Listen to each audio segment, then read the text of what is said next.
Pada 27 April 2013, Raffi Ahmad baru saja selesai menjalani proses rehabilitasi terkait kasus penyalahgunaan narkoba. 3 bulan sebelumnya, sang selebriti yang sedang berada di puncak karir itu ditetapkan sebagai tersangka oleh BNN karena kedapatan mengonsumsi barang terlarang. Masa lalu Raffi yang kelam tak membuat karirnya luntur begitu saja. Dirinya kemudian menjelma bukan hanya sebagai selebriti kenamaan, tapi juga pebisnis yang punya relasi dekat dengan konglomerat dan kerap bersinggungan dengan para elit politik. Kini, Sultan Andara ini berada di pusaran pemerintahan Prabowo, sembari terus dibayang-bayangi oleh isu dan tudingan kotor. Raffi Ahmad mengawali karir di dunia hiburan pada tahun 2001 sebagai seorang aktor remaja.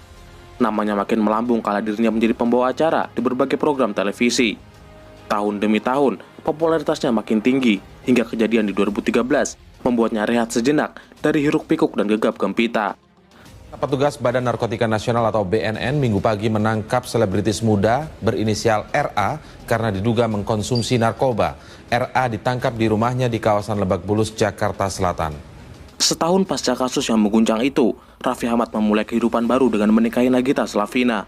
Prosesi pernikahan keduanya disiarkan 3 stasiun televisi dengan estimasi biaya mencapai miliaran rupiah. Nantinya, pasangan ini bukan hanya membesarkan anak, tapi juga membangun kerajaan bisnis yang bernaung di bawah bendera Rans Entertainment. Cikal bakal Rans bermula dari kanal YouTube yang dibuat pada 2015. Seiring berjalannya waktu, Raffi mulai menguasai pasar digital dengan jutaan pengikut di media sosial. Luasnya jangkauan Raffi ini nantinya digunakan oleh pemerintah yang berkuasa untuk mendengungkan citra positif dan menyebarluaskan kebijakan dan proyek negara. Dalam kurun waktu 2020 hingga 2024, Raffi Ahmad setidaknya telah mendirikan 35 perusahaan yang terafiliasi dengan pejabat tinggi pemerintahan, konglomerat hingga putra mantan presiden. Karirnya di industri hiburan hingga gurita bisnis di berbagai lini menjadikan Raffi Ahmad sebagai salah satu selebriti terkaya di Indonesia. Meski laporan kekayaan Raffi belum dirilis, namun kekayaannya ditaksir mencapai triliunan rupiah. Selain berkutat di industri hiburan, Raffi nyatanya telah menjalin hubungan dengan partai politik sejak 2010. Raffi pernah menjabat sebagai Kepala Departemen Komunikasi Publik di organisasi sayap kepemudaan Partai Gerindra bernama Tunas Indonesia Raya atau TIDAR. Kedekatannya dengan Partai Gerindra ini membuatnya mendukung Prabowo Hatta di Pilpres 2014 dan Anies Baswedan Sandiaga Uno di Pilkada DKI Jakarta 2017. Pada Pilpres 2019, Raffi sedikit bermanuver karena lebih dekat dengan Jokowi. Kedekatan Raffi dengan Jokowi sudah terlihat setahun sebelumnya, tepatnya usai acara pembukaan Asian Para Games 2018. Pertemuan pertama dengan Jokowi itu ia abadikan dalam sebuah foto dan video yang kemudian diunggah di media sosial. Saat Jokowi resmi menjabat sebagai presiden, Raffi Ahmad terlibat aktif dalam sosialisasi program-program dan kebijakan pemerintah seperti penanganan pandemi, peresmian kereta cepat, dan pembangunan IKN, hingga ia kerap dituding sebagai buzzer rezim. Kedekatan Raffi dengan Jokowi kemudian berlanjut ke anak-anaknya lewat jejaring bisnis. Kedekatan Raffi dengan Gerindra kembali tersorot saat dirinya masuk dalam daftar influencer yang mendukung pencalonan Prabowo Gibran di Pilpres 2024. Raffi ikut berkampanye dan beberapa kali terlihat hadir saat debat Capres. Tak sampai di situ, Raffi juga ditunjuk sebagai ketua tim pemenangan pasangan Andra Soni Dimyati Natakusuma di Pilkada Banten. Raffi juga mendukung pasangan calon yang disokong Gerindra di Pilgub dan Pilbub 2024. Dukungan besar yang dikerahkan Raffi berbuah manis dengan sebuah jabatan. Ia dilantik Prabowo sebagai utusan khusus Presiden, pembinaan generasi muda dan pekerja seni. Raffi juga menjabat sebagai Wakil Ketua Umum Bidang Industri Kreatif di Kamar Dagang dan Industri Indonesia 2024-2029. Pemirsa, selebritas Raffi Ahmad baru-baru ini menerima gelar Dr. Honoris Causa atau dokter kehormatan dari sebuah perguruan tinggi di Thailand. Namun pemberian gelar tersebut memancing sorotan warganet karena dianggap ada sejumlah kejanggalan. Tak lama sebelum itu, Raffi sempat disorot publik karena mendapatkan gelar kehormatan dari kampus bodong yang mengklaim telah diakui oleh kerajaan Prusia. Klaim ini semakin mencurigakan karena kerajaan Prusia telah bubar setelah Perang Dunia Kedua. Tak hanya Gerindra, Raffi juga dekat dengan PAN. Pada 2012, PAN bahkan telah menyiapkan Raffi untuk maju di Pileg, tapi batal karena kasus yang menimpanya. PAN juga menjadi kendaraan politik bagi keluarga Raffi. Adiknya, Nisha Ahmad, terpilih menjadi anggota DPRD Jawa Barat 2024-2029. Sementara iparnya, JJ Richard, sukses menjadi Bupati Bandung Barat terpilih. Menurut penelusuran Proyek Multatuli yang dirilis pada 2024, nama-nama elit politik dan konglomerat kelas atas terafiliasi dengan jaringan bisnis Raffi Ahmad. Perusahaan rintisan dua putra Jokowi, Gibran dan Kaesang, serta Edwin Prasetya dan Antoni Pradipta bernama GK Hebat, berkolaborasi dengan perusahaan Raffi bernama Rans Nusantara Hebat. Selain itu, Kaisang juga menjadi pemegang saham sekaligus komisaris di Rans Entertainment sejak 2021. Doni Oskaria, paman Nagita Slavina yang kini menjabat sebagai Wakil Menteri BUMN, memiliki saham di PT Rans Entertainment dan PT RFA Maju Internasional. Gania Kartasasmita dan Loemongga Haumasan, anak dan istri dari Agus Gumiwang Kartasasmita, Menteri Perindustrian, mendirikan PT Asiana Rans Indonesia bersama Raffi Ahmad yang bergerak di sektor properti. Karisma Bibitani, anak dari Safrudin Kambo, mantan Wakapolri dan Menteri Pemberdayaan Negara, mendirikan PT RFA Karisma Internasional bersama Raffi Ahmad. Perusahaan ini mendirikan restoran di kota Paris yang menyajikan ragam kuliner khas Indonesia. Jeremy Emmanuel, menantu Rafael Alun, mantan pegawai pajak yang terlibat pencucian uang, memiliki saham di PT Rans Olahraga Digital. Legend Purnawirawan Joni Supriyanto, mantan Kepala BAIS TNI sekaligus Wakil Ketua Tim Kampanye Ganjar Mahfud, memiliki saham di PT Rans Bersahaja Network. Raffi bersama Tommy Hermawanlo dan Rudy Salim mendirikan usaha patungan bernama PT Prestisius Rans Moon, bisnis klub malam dan arena permainan di Jakarta Utara dan Medan. Nama Tommy ada dalam jajaran direksi Lionheart Group yang menjalankan bisnis perhotelan dan perjudian di Kamboja dengan nama Kompong Dewa Casino and Resort. Tommy merupakan anak dari Jerry Hermawanlo, konglomerat pemilik JHL Group yang bergerak di sektor properti, pertambangan, hiburan, otomotif hingga media. Keduanya sempat dituding sebagai orang yang mengendalikan judi online di Indonesia. Menpora Aryo Bimo Aryo Tejo memiliki saham di PT Rans Nikmat Sejahtera dan PT Rans Prestisius Cakrawala. Raffi lewat PT Agung Rans Bersahaja Indonesia sempat akan membangun beach club dan resort di Pantai Krakal di Gunung Kidul. Proyek seluas 10 hektar itu rencananya akan dibangun di atas wilayah kawasan Bentang Alam Kars Gunung Sewu bagian timur. Hal ini lantas mendapatkan kritik dari aktivis lingkungan karena pembangunan beach club di wilayah tersebut dapat berdampak buruk bagi lingkungan sekitar, serta memperbesar potensi terjadinya banjir, tanah longsor, dan krisis air. Rencana pembangunan proyek Beach Club di pesisir selatan Kabupaten Gunung Kidul, Yogyakarta menuai protes. Sebagai salah satu investor, artis Raffi Ahmad telah menyatakan mundur dari proyek yang dinilai sejumlah pihak berpotensi merusak lingkungan. Beragam penolakan dari masyarakat inilah yang membuat Raffi akhirnya menarik diri dari proyek tersebut.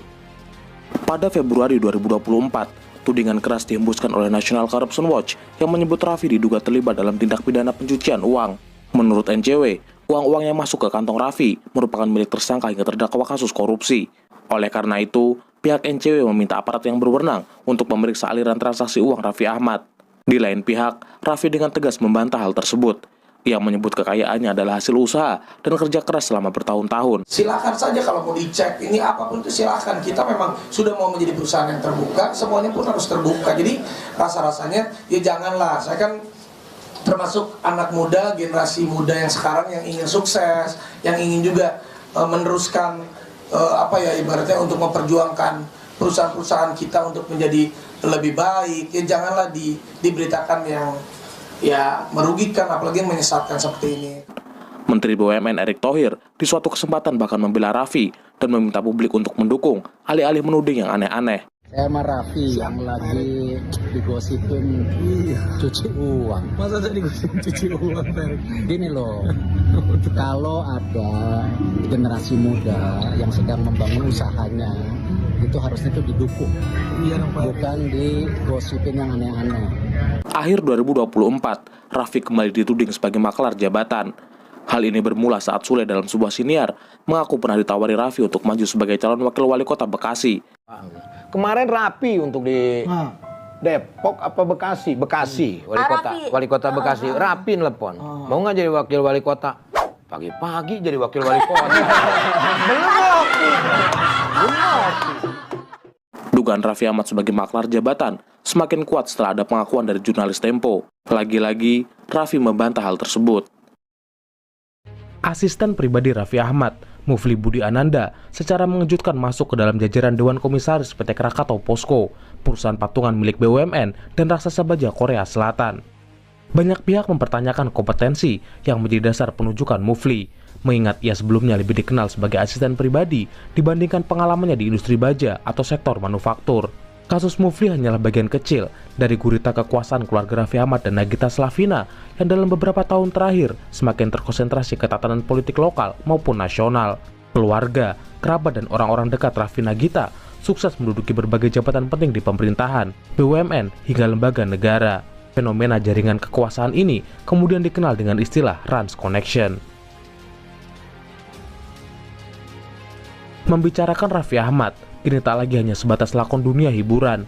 Kini ia telah bertransformasi menjadi pengusaha kaya yang sukses membangun imperium bisnisnya sendiri. Raffi Ahmad bersama sang istri, Nagita Slavina, telah berkembang dari selebritas hiburan menjadi pengusaha media sukses lewat Trans Entertainment. Jaringan bisnis yang membawahi setidaknya 35 anak perusahaan ini pernah atau masih terafiliasi dengan anak-anak Jokowi, petinggi Partai Golkar, hingga purnawirawan TNI Polri. Di masa pemerintahan Prabowo Gibran, karir politik Raffi melesat menjadi utusan khusus presiden bidang pembinaan generasi muda dan pekerja seni. Sebuah jabatan yang diraih dari hasil jerih payah dan jasa-jasanya mendukung pasangan ini di Pilpres 2024. Pengaruh dan nama besar Raffi Ahmad tak hanya membuat dirinya mendapat begitu banyak istimewaan, tapi juga turut mengantarkan anggota keluarga, kerabat dan orang-orang terdekatnya menduduki jabatan strategis di pemerintahan daerah, legislatif, lembaga negara hingga BUMN.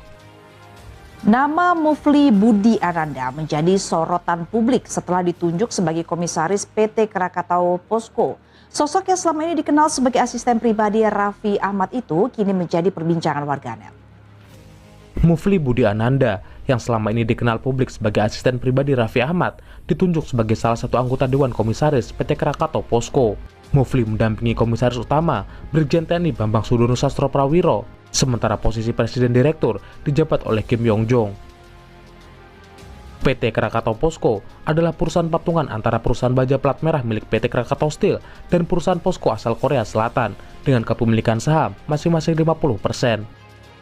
Perusahaan yang berdiri pada 2010 ini bergerak di sektor pembuatan baja yang berlokasi di kawasan industri Cilegon. Sebagai salah satu produsen baja terpadu terbesar di Indonesia, PT Krakatau Posko memiliki peran penting dalam mendukung kebutuhan industri nasional. Tapi dipilihnya seorang asisten selebritas yang tak memiliki pengalaman di bidangnya justru membuat publik khawatir dan mempertanyakan tata kelola perusahaan ini. Belum ada rekam jejak publik yang menunjukkan pengalaman signifikan Mufli di BUMN, perusahaan baja atau posisi komisaris sebelumnya. Ia hanya dikenal sebagai orang dekat Raffi Ahmad. Latar belakang pendidikannya pun dipertanyakan karena hanya lulusan D3 Teknik Listrik dari Politeknik Bunda Kandung. Mufli sebetulnya pernah tercatat kuliah S1 Teknik Industri di ISTN tapi kemudian mengundurkan diri. Catatan-catatan inilah yang kemudian menimbulkan dugaan pengangkatannya sebagai komisaris hanya berdasarkan kedekatan personal, bukan meritokrasi ataupun kompetensi. Pada 2018, adik bungsu Raffi Ahmad, Sana Sudikoh, menikah dengan Richie Ismail alias JJ Govinda. Pasangan ini nantinya menjadi bagian penting dari jejaring keluarga Raffi Ahmad di Jawa Barat yang menggabungkan popularitas hiburan dengan kekuasaan politik daerah. Sana sendiri dikenal sebagai aktris dan penyanyi yang telah lama berkecimpung di dunia hiburan tanah air. Sementara JJ Govinda dikenal sebagai musisi yang kemudian terjun ke dunia politik lewat Partai Amanat Nasional. Saudara, dua anggota keluarga selebritas Raffi Ahmad terjun ke dunia politik. Adik Raffi, Nisha Ahmad, dan iparnya Richie Ismail memutuskan bergabung ke Partai Amanat Nasional. JJ bergabung dengan PAN dan memulai petualangan politiknya di Pileg 2024 sebagai caleg DPR RI dari Dapil Jawa Barat 2. Sayangnya, JJ gagal melenggang ke Senayan karena tak mendapat dukungan yang cukup. Meski belum berhasil di Pileg, perjalanan politik JJ tak terhenti. Ia kemudian fokus di Pilkada Kabupaten Bandung Barat 2024 berpasangan dengan Asep Ismail. Melawan kandidat lain termasuk dua figur artis seperti Gilang Dirga dan Hengki Kurniawan, ia berhasil menang dan resmi dilantik sebagai Bupati Bandung Barat 2025-2030 oleh Presiden Prabowo. Berbeda dengan Sahnas yang tidak menduduki jabatan politik secara langsung, Nisha Ahmad, adik kedua Raffi Ahmad, kini menjabat sebagai anggota DPRD Jawa Barat 2024-2029. Anissa Sadia Ifat alias Nisha Ahmad memulai karir sebagai aktris, penyanyi, dan konten kreator. Ia juga memiliki saham di PT Rans Manajemen Artis, salah satu entitas dalam grup bisnis Raffi Nagita.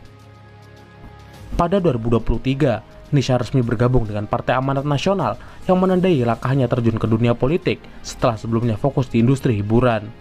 Tak berselang lama, Nisha langsung dipersiapkan PAN untuk maju di Pileg 2024 sebagai caleg DPRD Provinsi Jawa Barat dan mendapat dukungan penuh dari Raffi Ahmad. Sedangkan suami Nisha, Andika Rosadi, maju sebagai caleg DPR RI dari Partai Solidaritas Indonesia. KPU Jawa Barat melantik adik selebritas Raffi Ahmad, kendati suaranya kalah dari caleg satu partai. Caleg PAN yang suaranya lebih unggul mengundurkan diri dengan alasan yang belum jelas. Meskipun Nisha awalnya dinyatakan tidak lolos karena perolehan suaranya berada di bawah caleg lain, ia tetap dilantik menjadi anggota DPRD Jawa Barat, menggantikan caleg terpilih Thoriko Nasrullah yang mengundurkan diri. Langkah ini menuai kritik publik karena Nisha dianggap memanfaatkan nama besar kakaknya. Namun PAN membela bahwa prosesnya telah sesuai dengan aturan partai dan perundang-undangan. Nasib berbeda terjadi pada sang suami. Andika Rosadi sebenarnya berhasil menempati posisi teratas di antara caleg lain, tapi dirinya dipastikan gagal melenggang ke Senayan karena PSI tidak memenuhi syarat ambang batas parlemen secara nasional. Setelah pemilu selesai, keduanya resmi bercerai pada 19 September 2024. Putusan tersebut ditetapkan oleh Pengadilan Agama Jakarta Selatan setelah gugatan yang dilayangkan pada Mei 2024. Doni Oskaria, paman Nagita Slavina yang punya jejak panjang di perbankan hingga perusahaan aviasi, kini menduduki posisi strategis di pemerintahan Prabowo. Doni dilantik menjadi Wakil Menteri BUMN, menjabat Direktur Operasional Danantara, serta Kepala Badan Pengaturan BUMN sejak 2025. Posisi-posisi ini membuat Doni menjadi salah satu figur paling berpengaruh di ekosistem BUMN dan investasi nasional saat ini. Sebagai paman Nagita, Doni Oskaria juga tercatat memiliki saham di PT Rans Entertainment dan PT RFA Maju Internasional. Sementara anak Doni, Putih Aulia Yosali, memiliki saham di PT Rans Enak Tahu. Pada Mei 2025, adik ipar Nagita Slavina, Bari Teja Tamin, ditunjuk sebagai Komisaris Independen PT Sarinah, perusahaan BUMN yang bergerak di bidang retail, perdagangan, dan manajemen properti. Penunjukan ini menuai pro dan kontra di mata publik. Sebagian melihatnya sebagai nepotisme karena hubungan keluarga dengan Raffi Ahmad dan Nagita Slavina, sementara yang lain menilai latar belakang pendidikan dan bisnisnya yang relevan. Kerabat Raffi Ahmad lain yang juga mendapat sorotan publik adalah Tubagus Vicky Cikara Satari, seorang akademisi dan pengusaha yang ditunjuk sebagai Direktur Utama Pengganti Antar Waktu LPP TVRI 2023-2028 pada Juni 2026.